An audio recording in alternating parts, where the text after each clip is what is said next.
Blood is thicker than water. That's the lie they sell you so you won't lock your bedroom door at night. I won $4 million. My parents took the ticket off the kitchen counter while I was sleeping. They didn't just steal my money. They stole my escape. Here's how I destroyed them. The smell of old frying oil doesn't just stick to your clothes. It gets into your pores. It sets up camp in your hair, under your fingernails, and deep in the fabric of your soul. I was 23, and my entire existence smelled like cheap French fries and burnt coffee. I worked double shifts at a diner out on Route 9, 14 hours a day, 6 days a week. The money wasn't good, but it was money. I needed it because my parents charged me $800 a month for the privilege of sleeping on a sagging mattress in their unfinished basement. They called it contributing to the household. I called it what it was, an extortion fee. Paul and Linda hadn't held steady jobs since the recession. They survived on disability checks, odd jobs, and whatever cash they could squeeze out of their only daughter. It was a Tuesday night in late November. The kind of night where the rain feels like freezing needles and the wind cuts straight through your coat. I clocked out at 11:15 p.m. My feet throbbed. Every joint in my body ached with a dull, persistent rhythm. I pulled my collar up against the wet cold and started the 4-block walk from the bus stop to the house. The neon sign of the corner gas station buzzed through the fog, a sickly, flickering blue light. I didn't usually play the lottery. It was a tax on desperate people, and I was already paying enough taxes. But the Mega Millions jackpot had rolled over to $4.2 million. To a billionaire, that's rounding error. To me, it was a different planet. It was a plane ticket. It was an apartment with heat that worked. It was a locked door. I pushed through the glass doors. The bell jingled above my head. Jimmy was behind the counter. He was an older guy, mid-50s, with a receding hairline and a permanent expression of mild amusement. We knew each other in the way you know people you see at midnight in a depressing town. "Rough night, Riley?" Jimmy asked. He didn't look up from the scratch-off counter he was wiping down. "The usual," I said, fishing a crumpled $10 bill out of my pocket. "Give me a coffee, black, and—" I stared at the lottery terminal. It was glowing. "Give me 5 quick picks for the big one." Jimmy raised an eyebrow. "Feeling lucky or just desperate?" "A little column A, a lot of column B." He punched the buttons on the machine. It whirred and spat out a long slip of pinkish paper. He handed it to me along with my change. I didn't even look at the numbers. I shoved the ticket into the front pocket of my jacket, grabbed my styrofoam cup of coffee, and walked back out into the freezing rain. The house was dark when I got there. The television in the living room was casting a pale, bluish glow against the nicotine-stained wallpaper. Paul was passed out in his recliner, an empty can of cheap beer resting on his stomach. Linda was snoring on the couch, wrapped in a blanket that looked like it hadn't been washed since the 90s. The air felt heavy. It always felt heavy in that house. Stale smoke, damp carpet, and the crushing weight of their stagnation. I tiptoed past them. The floorboards creaked, but they didn't stir. I went straight to the cramped kitchen. I set my coffee down on the chipped Formica counter. I pulled the lottery ticket out of my damp jacket and laid it flat under the fluorescent overhead light. The drawing had happened an hour ago. I pulled out my phone with a cracked screen and searched for the winning numbers. The web page loaded slowly. The little blue circle spun. Then the numbers popped up. 12 to 18, minus 25 to 33, minus 41. Megaball, 7. I looked down at the ticket. Line A, 04 to 11, minus 22 to 39, minus 40. MB, 2, trash. Line B, 15 to 19, minus 21 to 34, minus 45. MB, 9, trash. Line C, 12 bis 18, 25 bis 33, 41. MB, 7. I stopped breathing. My eyes darted from the phone screen to the paper, back to the phone, back to the paper. 12, 18, 25, 33, 41, 7. I checked the date on the ticket. I checked the date on the website. I refreshed the page. I closed the browser and opened it again. The numbers didn't change. A weird rushing sound filled my ears. It was my own blood pumping. My hands started to shake. It wasn't a small tremor. It was violent. I dropped my phone. It clattered against the counter. I snatched it up, terrified the noise would wake Paul and Linda. I looked at the ticket again. $4.2 million. I reached for my coffee cup to take a sip, but my hand was shaking so badly that the cup tilted. A few drops of black coffee spilled over the rim and landed directly on the bottom left corner of the ticket. I swore under my breath. I grabbed a paper towel and blotted it. It didn't ruin the barcode or the numbers, but it left a distinct, crescent-shaped brown stain on the pink paper. It looked like a little eclipse. I was rich.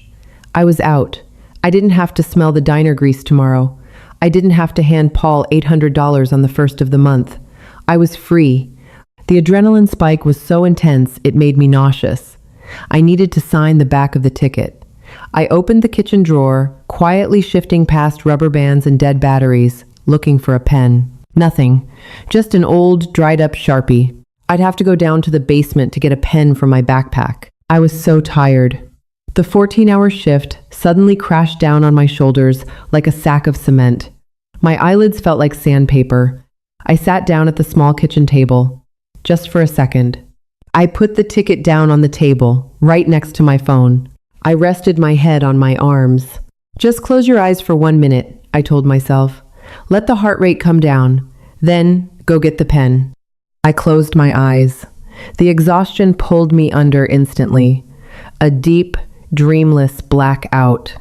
I woke up with a sharp crick in my neck. Sunlight was streaming through the dirty kitchen window, stabbing me directly in the eyes. I groaned, lifting my head off my arms. My mouth tasted like dry cotton. It took me 3 seconds to remember. The ticket. I sat up straight, my heart kicking into overdrive. I looked at the table. My phone was there. My empty styrofoam coffee cup was there. The ticket was gone. I blinked. I rubbed my eyes hard, thinking maybe my vision was blurred. I looked again. The table was bare for Mika. Panic is a cold, physical thing. It starts at the base of your spine and shoots up into your chest, wrapping its fingers around your lungs. I stood up so fast my chair scraped loudly against the linoleum floor. I checked under my phone. Nothing. I checked under the coffee cup. Nothing. No, no, no, I muttered. I dropped to my knees. I checked under the table. I checked the floor near the fridge. I patted down my jacket pockets. Empty. I checked the front pockets of my jeans. Empty. Heavy footsteps thumped into the kitchen. Jesus, Riley, what are you making a racket for? Paul stood in the doorway. He was wearing his stained undershirt and sweatpants. His hair was sticking up at odd angles. He opened the fridge, pulled out a carton of milk, and drank directly from it.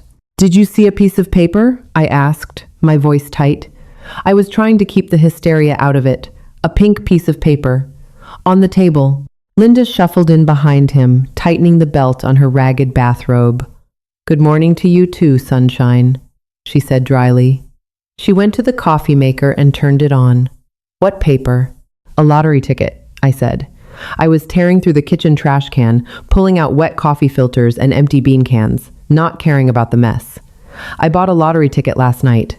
I left it on the table. Where is it? Paul wiped his mouth with the back of his hand. He didn't look at me. He looked at the wall above the sink. I didn't see any ticket. I left it right here, I said, slamming my hand down on the spot where it had been, right next to my phone. I fell asleep here. Linda poured her coffee. She took a slow sip. You probably dropped it outside. You know how clumsy you are when you're tired. You came in here late, waking us up. I didn't wake you up, I shouted. The volume of my own voice surprised me. You were dead asleep in the living room. I came in. I sat here. The ticket was on the table. It doesn't just walk away. Paul slammed the milk carton onto the counter. Don't raise your voice to your mother in my house. If you lost your stupid little ticket, that's your fault. You always lose things. Remember your high school ring? Remember your car keys last month? I didn't lose it. Then where is it? Linda asked. Her voice was infuriatingly calm. Too calm. Things don't just vanish, Riley. You're overtired. You probably threw it out by accident. Did you even win anything? I stopped. I looked at her, really looked at her. Linda's eyes were wide, innocent, a little too innocent. Paul was suddenly very interested in the weather outside the window. A memory clicked into place. When I was 18, my grandmother sent me a card with $500 in cash for graduation. I left it on my dresser. When I came back from my shift, the envelope was empty. Paul told me I must have misplaced it. Linda told me I was irresponsible. 2 days later, Paul came home with a new flat-screen TV. They had a tell. When they were guilty, they didn't get defensive. They went on the offensive. They attacked my competence. They made me feel crazy. It's a textbook gaslighting maneuver, and they had been practicing it on me for 2 decades. I looked at the table. I looked at the trash. I looked at my parents. No, I said softly. I didn't throw it out. Well, we didn't touch it, Paul said. He crossed his arms. And frankly, I don't appreciate the accusation. I didn't accuse you of anything, I said. Paul's jaw tightened. He realized his mistake. He had jumped to the defense before I even launched the attack. I didn't say another word. I didn't scream. I didn't demand they empty their pockets. It wouldn't work. If they had it, they would deny it until their dying breath. They would hide it. They would cash it and kick me out on the street, completely convinced they deserved every penny of it. They believed the world owed them something. They believed times owed them something. I grabbed my jacket off the back of the chair. Where are you going? Linda asked. Her voice hitched, just a fraction of an inch, a tiny crack in the facade. Out, I said. You haven't paid rent for this month yet, Paul called after me as I walked down the hall. It's due on the 1st, Riley. Don't think you can avoid it. I slammed the front door behind me. The cold morning air hit my face, shocking my system out of the panic and into a state of hyper-focused clarity. They had it. I knew in my bones they had it. Paul must have woken up in the middle of the night to get water, seen me asleep, seen the ticket, and checked the numbers on his own phone. But knowing they stole it and proving they stole it were 2 entirely different things. A lottery ticket is a bearer instrument. Whoever signs the back and hands it over gets the money. If I didn't have proof, it was their word against mine. And to the rest of the world, they were just 2 poor, disabled parents, and I was the ungrateful kid trying to steal their lucky break. I started running. I ran the 4 blocks to the gas station. My boots slapped against the wet pavement. My lungs burned. I didn't have a plan yet, but I knew where I had to start. The gas station looked different in the daylight. The neon sign was off, and the grimy windows were covered in advertisements for cheap tobacco and energy drinks. I burst through the door. The bell jingled violently. Jimmy wasn't there. It was a young kid, maybe 19, with acne and a bored expression. "Where's Jimmy?" I demanded, panting, leaning over the counter. The kid blinked, startled. "He's in the back, taking inventory. You can't go back there." I didn't wait. I pushed past the display of beef jerky and marched toward the employees-only door. I threw it open. The back room was tiny, filled to the ceiling with boxes of motor oil and stale chips. Jimmy was standing on a step stool, counting cartons of cigarettes. "Riley?" He almost dropped his clipboard. "What the hell? You can't be back here." "Jimmy, I need your help," I said. I was out of breath, my voice shaking. "Last night, I bought a ticket from you. Quick pick. Mega Millions. 11:15 p.m. Jimmy climbed down from the stool. He looked concerned. "Yeah, I remember. You looked like a zombie. What's wrong?" "I won," I said. The words tasted strange in my mouth. Jimmy's eyes widened. "The jackpot? Shut up." "I won the jackpot," I said, stepping closer. "But my parents took the ticket. I brought it home. I fell asleep at the table. And when I woke up, it was gone. They stole it, Jimmy. I need proof. I bought it. I need the receipt. I need the security footage. Something."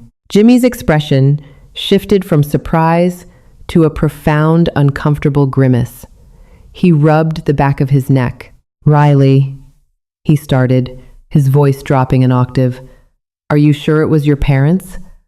I'm positive. Why? Jimmy looked toward the door, then back to me. Because your dad was in here 20 minutes ago. The floor felt like it dropped out from under me. What? Paul came in, Jimmy said, speaking quickly now. He came up to the counter. He had a Mega Millions ticket. He asked me to scan it to check the payout amount. He acted real casual, like he just found an old ticket in his wallet. Did you scan it? I grabbed Jimmy's forearm. I didn't mean to, but I gripped it hard. No, Jimmy said gently, pulling his arm away. I didn't scan it. I recognized the ticket, Riley. I stared at him. How could you recognize a piece of paper? Because of the stain, Jimmy said. My breath caught. The coffee stain. I sold it to you clean last night, Jimmy explained. When your old man put it on the counter, it had a brown ring stain right over the barcode on the bottom left. I noticed it, but more than that, I noticed the transaction number printed at the top. When we print a batch, I know roughly where we are in the sequence. I knew it was the ticket I printed for you. I was about to scan it, but I looked at the numbers. I knew the jackpot numbers from the morning news. I put 2 and 2 together. What did you do? I lied to him, Jimmy said. I told him the scanner was down for maintenance and he'd have to take it to the regional lottery office in the city to verify it. I didn't want him cashing anything here if something shady was going on. He got real huffy, snatched it back, and left. I felt a massive, overwhelming wave of relief, followed immediately by sharp, crystalline anger. They had it. They had it, and they were trying to cash it. Jimmy, I need the camera footage, I said. I need the footage of me buying it last night, and I need the footage of Paul bringing it in this morning. Now. I can't just give you the security tapes, kid. That's Frank's call. He's the manager. Then get Frank on the phone, I said. My voice was no longer shaking. It was cold. It was absolute. Tell him if he doesn't give me that footage, the police will be tearing this store apart with a warrant in an hour. Jimmy didn't argue. He pulled his cell phone out of his pocket and dialed. He spoke in low tones for a few minutes, nodding. Then he hung up. Frank's logging in from home to check the cloud backup, Jimmy said. He says he can email me the clips. He likes you, Riley. He knows your parents are. Well, he knows them. We waited in the cramped office. 10 minutes felt like 10 years. Finally, the computer monitor on the small, cluttered desk chimed. Jimmy clicked the mouse. 2 video files sat in the inbox. Jimmy opened the first one. It was black and white, slightly grainy, with a red timestamp in the bottom right corner. 11:17 and 42 seconds p.m. It showed the counter from a top-down angle. There I was, in my damp jacket, looking exhausted. The camera was high definition enough to clearly see Jimmy hand me the pink slip of paper. It showed me paying with my debit card. A paper trail. The transaction was tied to my bank account. Jimmy opened the second video. The timestamp read 8:14 and 12 seconds a.m. There was Paul. He walked up to the counter. He was wearing his good jacket, the one he only wore to court or to borrow money. He reached into his pocket and pulled out the pink ticket. He placed it on the glass counter. Jimmy paused the video. He zoomed in. The camera angle was perfect. It was positioned directly above the scanner. The video resolution was sharp enough to read the bold numbers on the ticket. 12, 18, 25, 33, 41. MB Chuju. And there, right on the bottom left corner, clear as day, was the crescent-shaped coffee stain. My dad was pointing at it, his mouth moving as he spoke to Jimmy. His face looked greedy. It looked hungry. Can you print stills of this? I asked, my eyes glued to the screen. Yeah. I can burn the videos to a flash drive too, Jimmy said, already opening the desk drawer to find one. Do it, I said. I pulled my phone out of my pocket. I looked at the screen. I had one unread text message. It was from Linda. Dad went to the hardware store.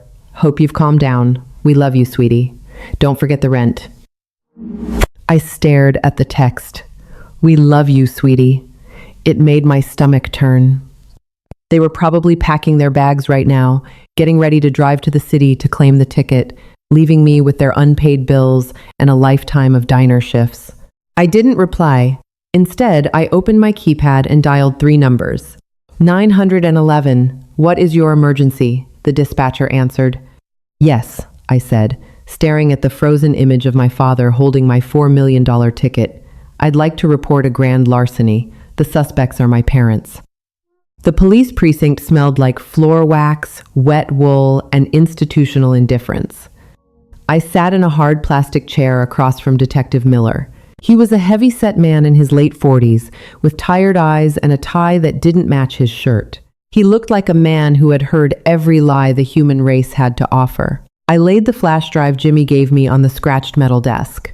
Next to it, I placed a printout of my bank statement from the ATM down the street. It showed a $10 charge at the corner gas station, time-stamped exactly 1 minute before the camera caught Jimmy handing me the ticket. Miller listened to my story. He didn't interrupt. He didn't write anything down at first. He just steepled his fingers and stared at me, assessing whether I was a meth addict looking for a payout or a legitimate victim. When I finished, he plugged the flash drive into his terminal. He clicked open the first video. He watched me buy the ticket. Then, he opened the second video. He watched Paul put the ticket on the counter. He paused the video on the tight shot of the ticket. He leaned in close to the monitor. See the stain? I asked. My voice was a hollow rasp. The adrenaline was fading, leaving behind a cold, shaking exhaustion. Bottom left corner. I spilled my coffee on it when I checked the numbers. Miller sat back in his chair. He let out a long, slow exhale. That's a unique identifier. And the sequence number on the top matches the batch your gas station friend verified? Yes. Miller picked up his desk phone. The indifference was gone. A $4 million theft wasn't a domestic dispute. It was a major felony. It was the kind of case that made careers or broke them. Martinez, he barked into the receiver. Get in here. We have a grand larceny in progress. Call the State Lottery Commission in the city. Tell them to flag a winning Mega Millions ticket. I'll give you the sequence number in a second. He hung up and looked at me. Where are they now? Linda texted me that Paul went to the hardware store, I said, checking my phone again. But that's a lie. Jimmy told Paul he had to take the ticket to the regional office in the city to verify it. They're probably packing the car right now. The regional office is a 40-minute drive with this weather, Miller said, standing up and grabbing a heavy overcoat from the coat rack. If they left from the gas station, went home, packed, and hit the highway, they're probably halfway there. Come on. Me? I asked, shrinking back into the hard plastic chair. I need you there to positively identify the stolen property, Miller said. He wasn't asking. And to sign a formal statement the second we secure it. Let's move. I followed him out to an unmarked sedan in the precinct parking lot. Detective Martinez, a sharp-featured woman with a tight bun, was already in the driver's seat. She had the heater blasting. Lottery Commission is on board, Martinez said as we pulled out into traffic, the tires spinning slightly on the wet asphalt. They've got the serial number. If anyone tries to scan it, the system will lock it down and alert the clerk to stall them. I sat in the back seat. I watched the grim gray town roll by through the rain-streaked window. My stomach twisted into tight, agonizing knots. I was turning my parents over to the police. I was sending them to jail. For a brief, sickening moment, the conditioning kicked in. The voice in my head, Linda's voice, whispered that I was a horrible daughter. They raised me. They kept a roof over my head. I was being selfish. Then I remembered the $800 a month. I remembered the stolen graduation money. I remembered the way Paul looked at the gas station camera, his eyes gleaming with the prospect of unearned wealth, ready to leave me behind to scrub diner grease off plates for the rest of my life. The guilt evaporated. It was replaced by a cold, hard resolve. Blood is just a biological fact. It isn't a debt you have to pay forever. The drive took 45 minutes. The rain turned into a heavy, slushy sleet as we entered the city limits. The regional lottery office was located in a drab, bureaucratic glass building sandwiched between a bank and a parking garage. Miller parked the sedan in the loading zone. We walked through the sliding glass doors. The lobby was quiet, carpeted in a dull corporate blue. There was a security guard near the elevators and a reception desk with a sign that read, claims and payouts. There they were. Paul and Linda were standing at the counter. Paul was wearing his good jacket. Linda was wearing a heavy wool coat, her hair freshly brushed. They looked agitated. Paul was tapping his fingers aggressively on the glass partition. "I don't understand the problem," Paul was saying loudly to the clerk behind the glass. "We gave you the ticket. We filled out the forms. It's a winning ticket. Just cut the check." "Sir, as I explained, payouts over $1 million require a secondary verification from the central database," the clerk said. She had a practiced, rigid smile. "It just takes a few moments." Miller put a hand on my shoulder, stopping me near the entrance. "Wait here," he murmured. He and Martinez walked across the lobby. They didn't rush. They moved with the slow, deliberate, heavy steps of authority.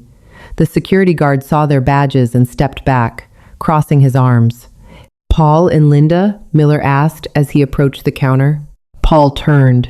His annoyance morphed instantly into defensive hostility. "Who's asking?" Miller held up his badge. "Detective Miller, this is Detective Martinez. We need you to step away from the counter." Linda gripped Paul's arm. Her face lost all its color. "What is this about?" "We're just claiming a prize."